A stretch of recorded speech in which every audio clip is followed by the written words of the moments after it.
Hello, Louise. So, today we've picked up the chapter which is Marrying in South Asia by Ravinder Kaur and Rajni Palriwala.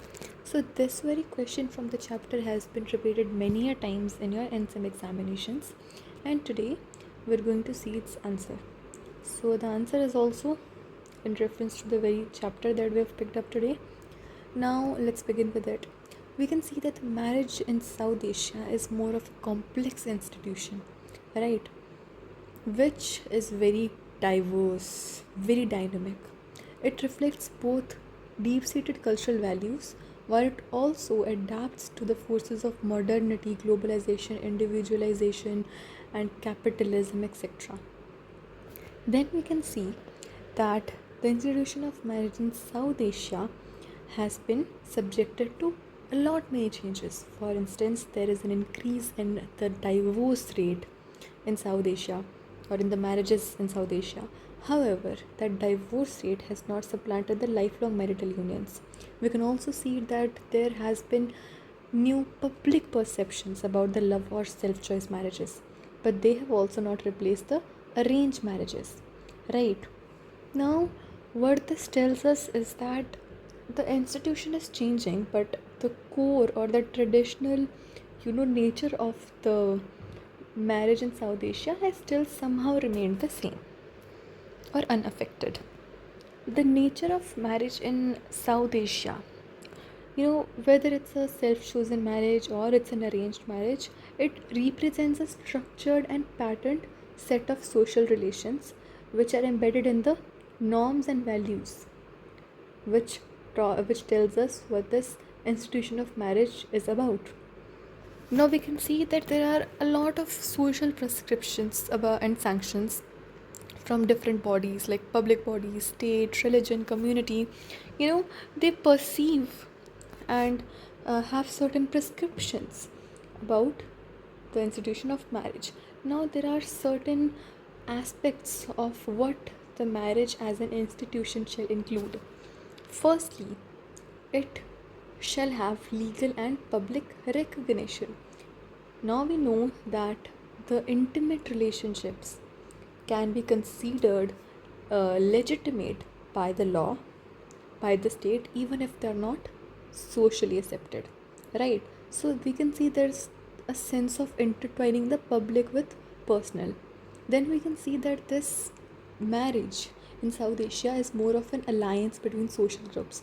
When you marry someone in South Asia, you're not just establishing a relationship between you and your partner, but you're establishing ties between your social group and their social group. Then we can see that it legitimizes the filial ties. We can see that the marriages, they provide a sort of social sanction or maybe legal recognition to the filial ties. They legitimize children, right?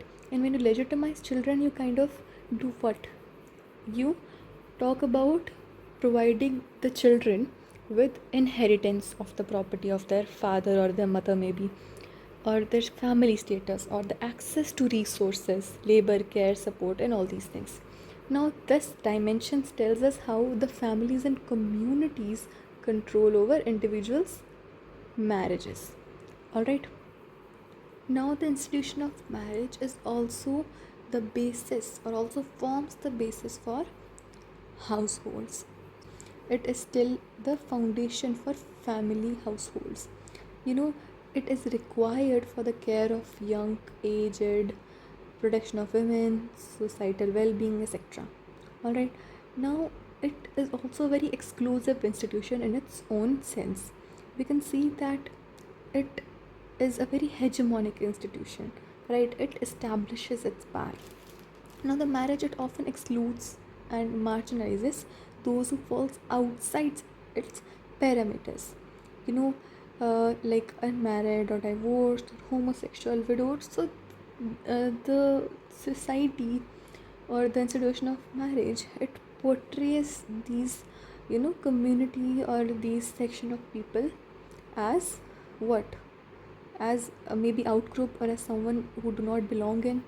So it's a very exclusive institution. It's the time to cover yet another important topic from this chapter, which is shifting frameworks in marriage studies. We can see that initially or traditionally, The marriage studies revolved around spousal selection. However, it was criticized by Fortis, and he even questioned if there was anything else that can be added to this studies of marriage, both empirically as well as theoretically. Then we will be talking about the theoretical shifts or the shift in theoretical frameworks that were being followed back in those days. So we can see that there was a change in the frameworks from structural functional to structural and then to cultural frameworks. So this shift in the theoretical frameworks helped us to yield new analytical insights about the institution of marriage. Now we can see that Schneider, he criticized that there was no such, you know, transcultural category called kinship, and it was due to a lot many factors that he highlighted, like biological premises or ethnocentrism or orientalism. The studies of kinship were froze in US Academy. Bourdieu, however, he he criticized the formalistic and legalistic models in kinship studies. The formalistic and legalistic models in kinship studies talked about how the focus shall be on norms or rules associated with marriages and kinships rather than focusing on the social meanings which is attached to it. The study of marriage did not disappear but was displaced. Now, this is a very important statement in its own. The marriage studies required extensive fieldwork, which further required a lot of funding from the state. However, the focus of state back then shifted to economic growth or gaining the demographic insights, and that's why we can see that there was a decline in the study of kinship as well as marriages. A gender focused scholarship also emerged. What was it? There was the emergence of a scholarship which focused on gender or women voices, which focused that the old studies shall be re examined through the lens of gender. Alright, popular authors from this are Yanagi Sako and Collier. And in fact, Palriwala's own study of feminine mobility in residential practice is a prominent example. You can also see that these studies, they reflected two important things. Firstly, they reflected the ideologies, dynamics and practices of marriage, and not just the structure and form of marriage. They also reflected how capitalism favored patrilocal systems. Alright, now we will have a look at the diversity and continuities in marriage practices. We all know that South Asia is home to an array of religions and communities which are dispersed, intermingled, interacting, holding themselves apart, and jostling for power and domination. In such a scenario, we will now be having a look at the regional patterns and distinctions which existed in South Asia, especially in context of Hindus. The first distinction is between the consanguineous and non-consanguineous marriages. What are consanguineous marriages? The marriages which are connected by blood or descent. For instance, the cross cousin or uncle niece marriages in Muslims and South Indians. To the forbidden close kin marriages among North Indian Hindus counterparts. Secondly, there exist differences in the post-marriage residential rules. With patrilocality being the primarily form of residential rule, there exist certain exceptions like matrilineal and bilateral groups. Bilateral groups are the groups which trace descents through both mother as well as father, and these groups are found in Malabar, Northeast India and Sri Lanka. Next, we have differences in the marriage prestations, with meher being a prominent one in Muslim community and Kanyadan being one such present in the Hindu community. However, these distinctions are not always uniform throughout the India, as we can see that there are differences in the dominance of upper caste Hindus in the Indian subcontinent, and we also have an exception in the residential rules distinction. Abraham presents in one of his studies that the Thia tribe is matrilineal and patrilocal, which is unlike to the Nayar tribe, which is matrilineal and matrilocal. Now we'll look at the gendered implications of diversity. We all know that there exists a north-south divide, which is based upon the demographic patterns of sex ratios, age at marriage, female empowerment, which exist in the South Asian subcontinent. However, these divergences of the gendered implications are now being questioned. So now we're examining the caste ideologies, the widow remarriage, and domestic violence. Now we'll see how certain practices prevail despite stated laws. For instance, if we talk about some cousin marriage preferring families, they're now facing an increase in the rate of non consanguineous marriages. If we talk about the South Indian Muslim Khandans, they consider cousin or close kin marriages as important in order to maintain community identity, secular prestige, and enable compatibility and even to avoid dowry. And there is a renewal of traditions. Tradition is now being carried forward but for some other purpose. For instance, child marriage is still practiced in Bangladesh, but now it is seen as a contemporary strategy to avoid dowry. Same is the case with consummation. Consummation is the first ritually approved intercourse after marriage. Now, this delay or deferral of consummation is seen as a chance for women to continue her education post marriage. Now, we will have a look at the economic dimensions of marriage.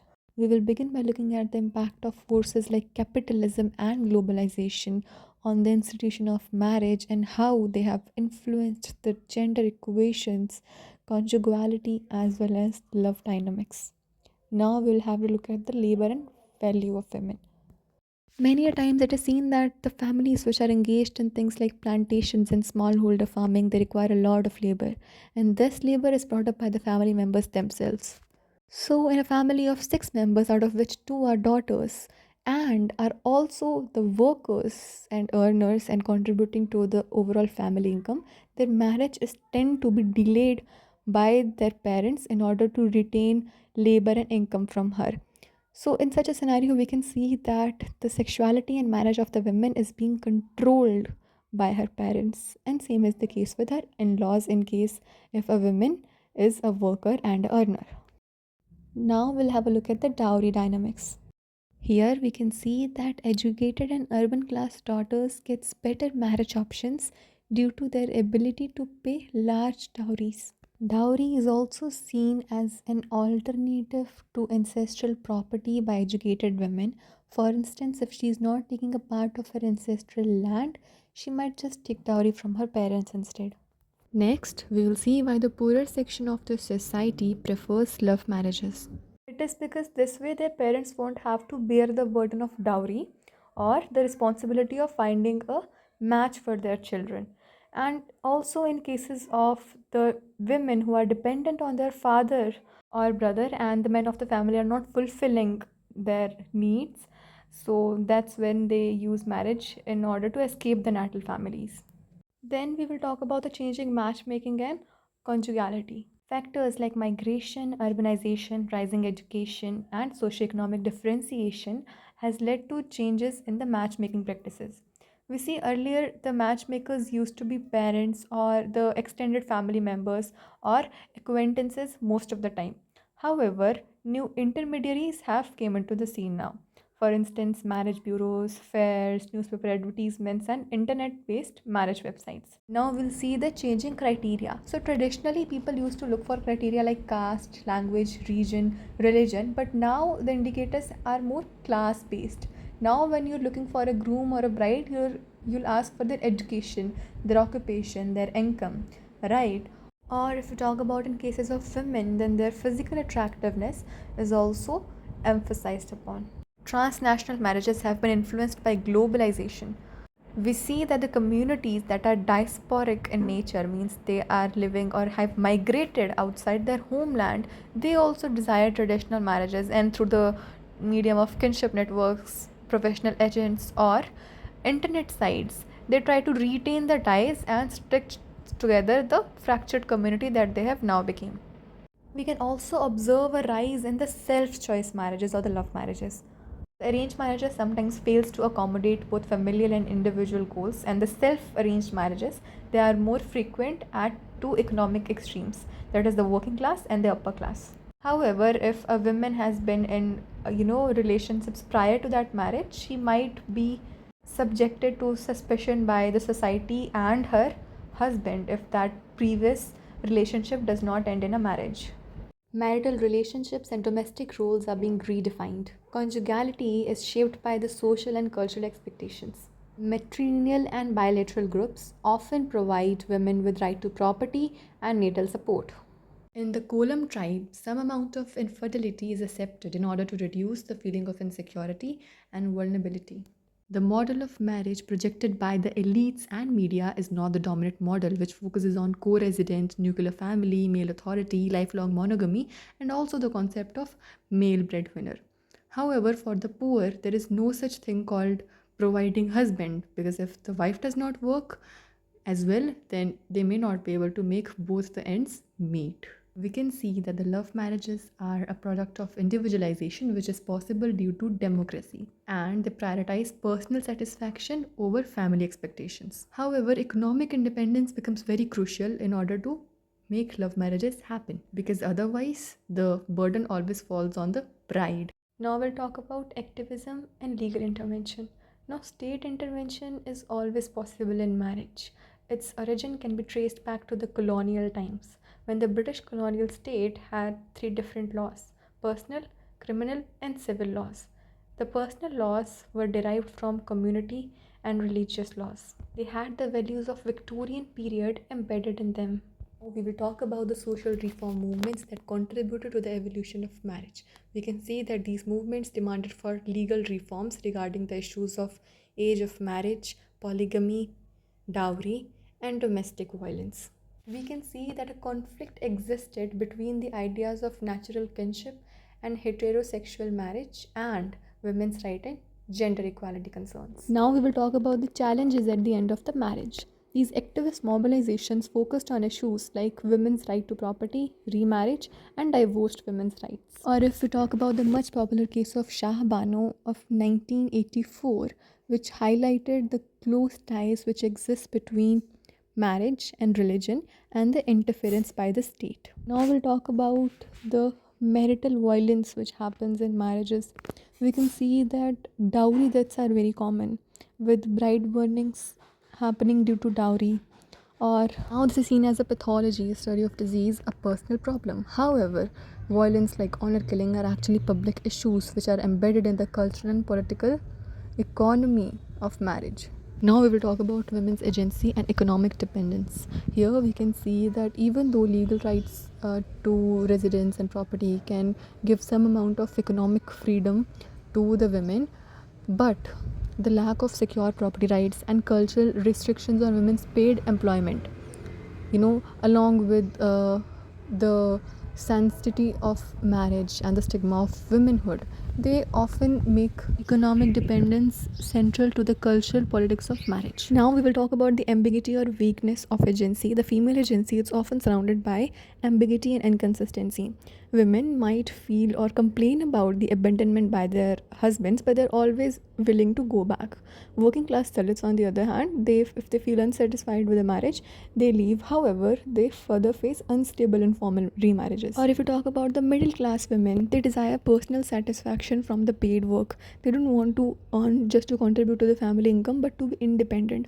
However, they feel hesitation in admitting this fact. So the choice in marriage shall also mean the ability to say no to a match and not just self-choice or love marriage. Now we'll talk about the democratization of marriages in South Asia. We can see that marriages are still not same and equal for everyone.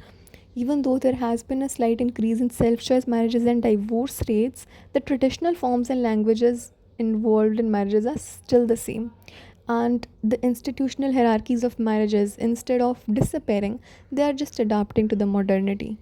We can also see that there is a very limited research present on non-marriage, never married, and alternative intimacies. However, studies on widows and divorce highlights that the hegemony of marriage as a precondition for social citizenship, especially for women. What does that mean? To be seen as a proper citizen, you have to get married. It still continues. And the centrality of marriage can be seen through aspects like spousal selection, parental authority, conjugality, and domestic ideals. That is what a ideal husband or a wife looks like or shall behave like. The forces of globalization like migration, commercialization, expansion of middle class and new technologies, it still continues to shape and affect the institution of marriage. And this change is not simple, it's very complex and non-linear, and it requires exploration into the diverse marriage practices and ideologies, and also the research about alternative models of marriage. With this, we come to the end, and this was just a small effort from my side for you guys. I hope this was helpful. Thank you so much for watching.